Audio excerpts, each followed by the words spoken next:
You've been ordered by subpoena and by Congress to turn over 6 million documents, photographs, and videos in the Epstein files, but you've turned over only 3 million. Then you got into office, Attorney General, claimed to have a client list, only to then say that there was no list. Who do you think cares about Epstein files? Do you think Congress really cares? Democrats or Republicans?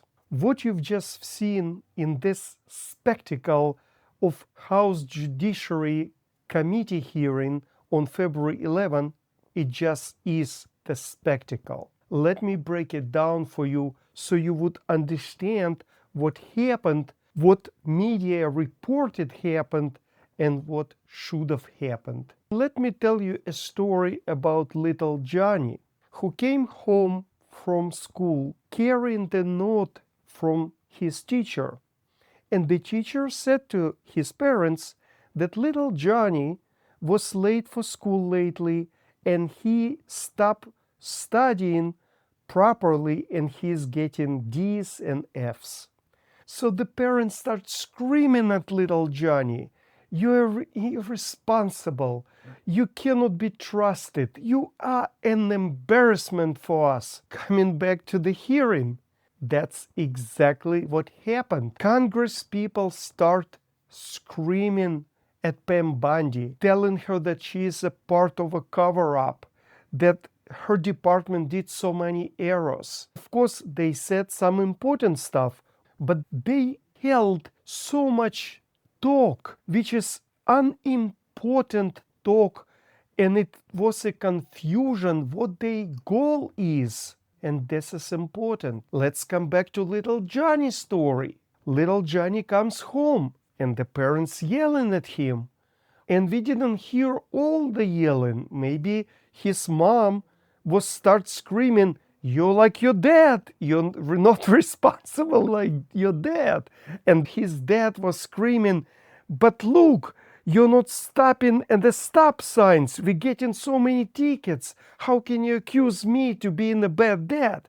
So now little Johnny is using the opportunity and start talking back, screaming at parents saying, "Look, you accusing me on things where my mom is not stopping at the stop signs. She's driving crazily.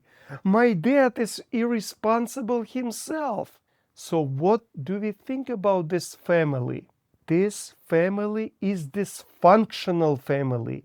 They cannot teach little Johnny of anything, because if that family wanted little Johnny to learn anything, they would tell little Johnny, "Little Johnny, if you will not correct your grades and if you will not come to school on time, we will ground you, and if within 30 days you will not correct those things, we will also take your cell phone away." Coming back to the Congress, why we didn't hear from the Congress to be a legislative body as parents for our nation, that they can tell Attorney General what to do, not to scream at her, not to blame her, but tell her, "Listen, if you don't release those files within 30 days or 10 days, 5 days, this is what's going to happen. If you not correct your errors, this is what's going to happen. If you don't do this, we will take actions." And there should be a deadline. That's it. So as far as Pam Bondi is concerned, as I said, media reported she was unprepared. She was totally prepared. She handled Congress. She handled all accusations.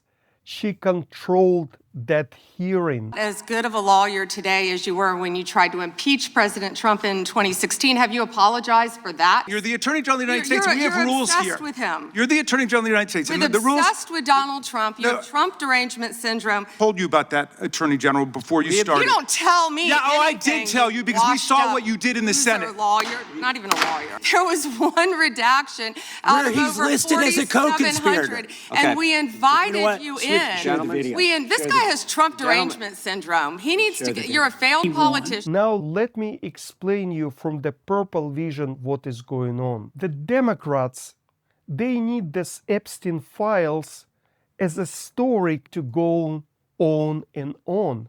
Why? Because as long as all files are not released, there is an idea that inside of those files there is an incriminating evidence that Donald Trump is guilty, as he is a partner in crime for Epstein. The Republicans don't want to stay between Democrats and the files because they need to appear supporting the release of the files, but they don't accuse Pam Bondi of anything and Donald Trump. They just there for the people. Reality is that survivors are continued to be victims, and that's the reality.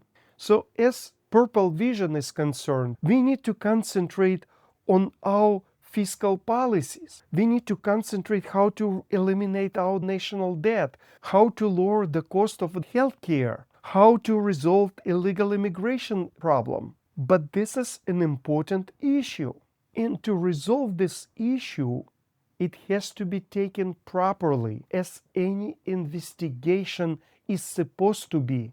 Survivors and victims tell the names. The investigative body build the case using those names, using the files that FBI has, and building the case with the files corroborating stories from the survivors and victims with the other survivors and victims, with the files, and then building the case and finishing that case, because there is no other way. If you release the names, it's ambiguous. There's a survivor named Sarah McCune. She published the names of her abusers. The list is so big that it's just impossible to me that they could be abusers of her. It's just not a proper way of investigation. This is how the Purple Vision sees it. What do you think how the investigation should be? And what do you think what Congress should do with Pam Bondi and the files? What should be the way of handling all this information and the investigation? Please comment and subscribe. Thank you so much.